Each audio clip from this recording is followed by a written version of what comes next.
Basically what I'll be making here are my caramelized Brussels sprouts. I'm going to be adding some finely diced carrots to this also to make it a little more filling and colorful. And it's a 3 to 4 serving side dish to go along with any meat and starch of your choice, or it goes along well with just a meat or protein dish also. So basically we're going to start with our Brussels sprouts. Now this was a 16-ounce container of Brussels sprouts. The price of Brussels sprouts has really went up over the last couple of years. But it's best to buy the containers, I've found, than buy the pound. The pound, they're very large Brussels sprouts, and you only get maybe 6 to 8, if that. So keep that in mind, depending on how your area supermarket sells them. But these here containers seem to work best for me. Now basically, so that ends up being 11 ounces when you cut the stems off, or you can cook the stems whole. These had sat in the refrigerator for a little bit, so I did have to cut the stems off. They were starting to turn a little yellowish color. So basically 11 ounces of Brussels sprouts, a half cup of carrots. These were baby carrots. I just put them in the processor and broke them down pretty fine.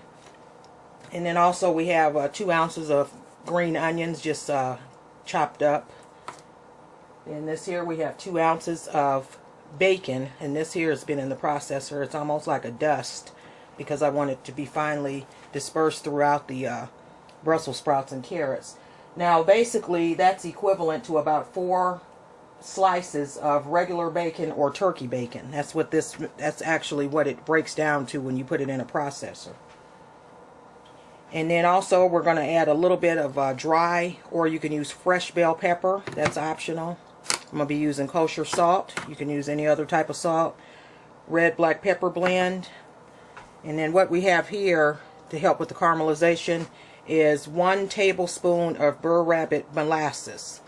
And that is a pancake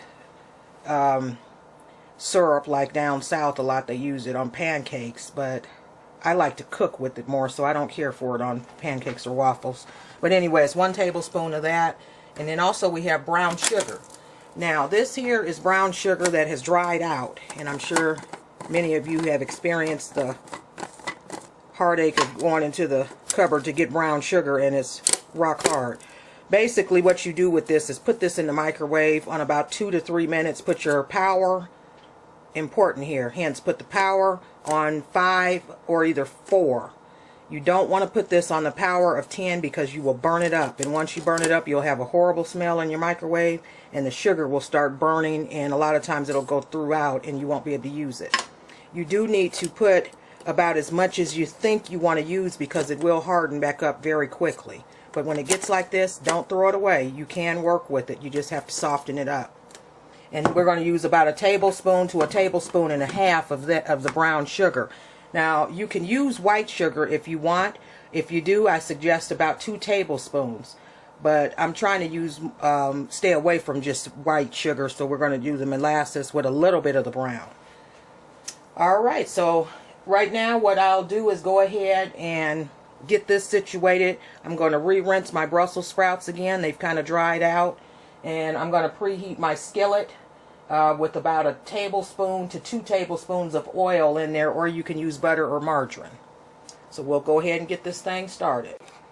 Okay, basically we have our skillet here nice and hot. Actually a little too hot, but that's alright. Turned it down a little bit. We'll put our sprouts in there. Then we'll go to seasoning them. The pepper first. And our salt.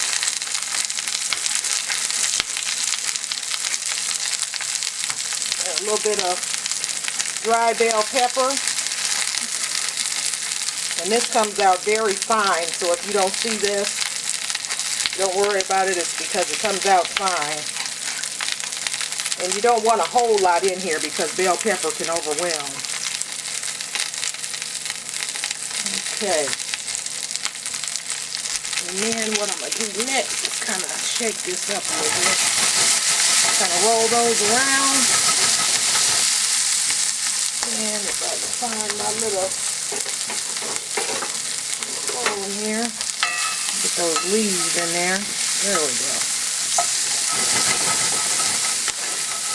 Alright, I'm going to get those nice and covered with that oil.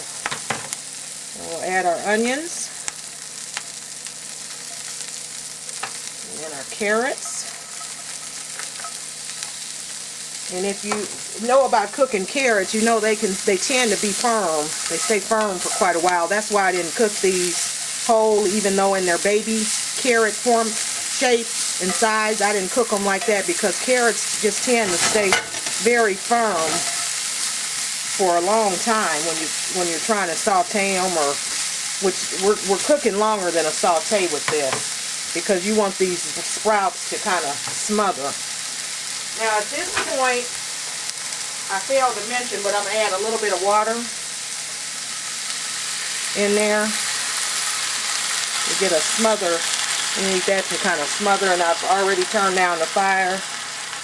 We'll add our bacon. And you can just cut up bacon if you would like. You can slice it up and then cut it up in small pieces.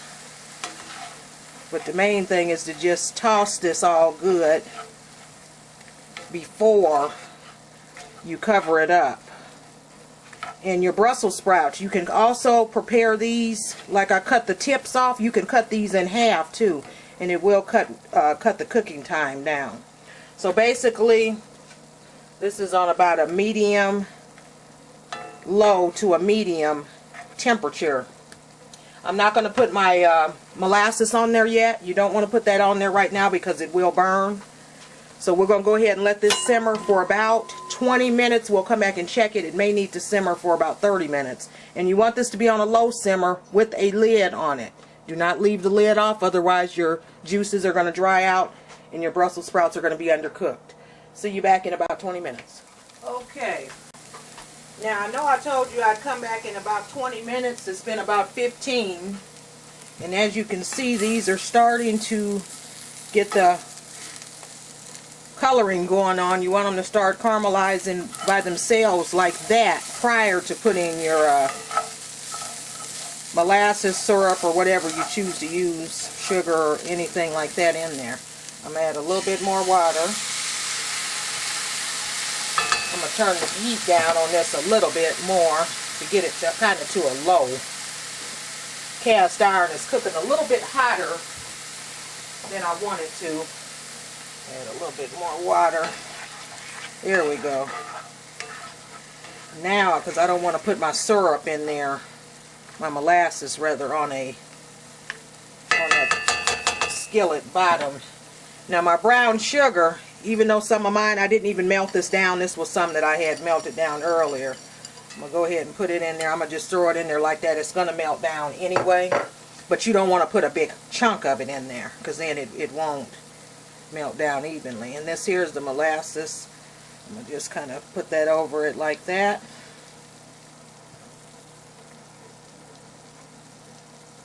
Alright. Looking good, smelling good. That's what's up. Now, you just can kind of stir that around. Now you really have to test your doneness at this point with a fork, because as you can see, there is a darkening of coloring going on in there with that brown sugar, and especially if you use molasses, because it's dark.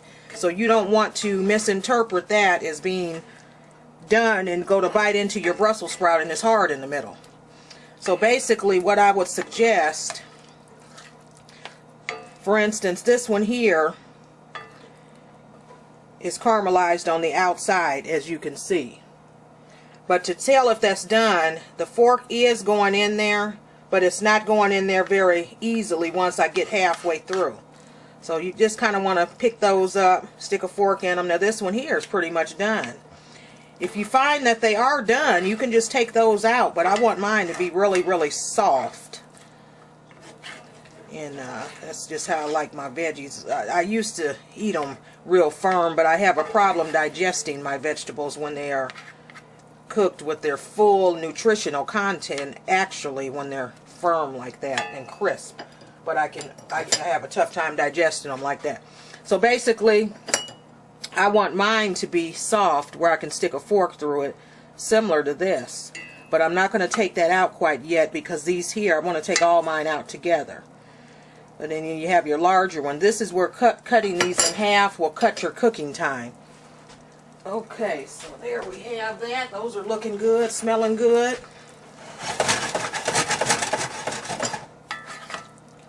Just kind of mix that around, and our carrots are in there. Our bacon is in there.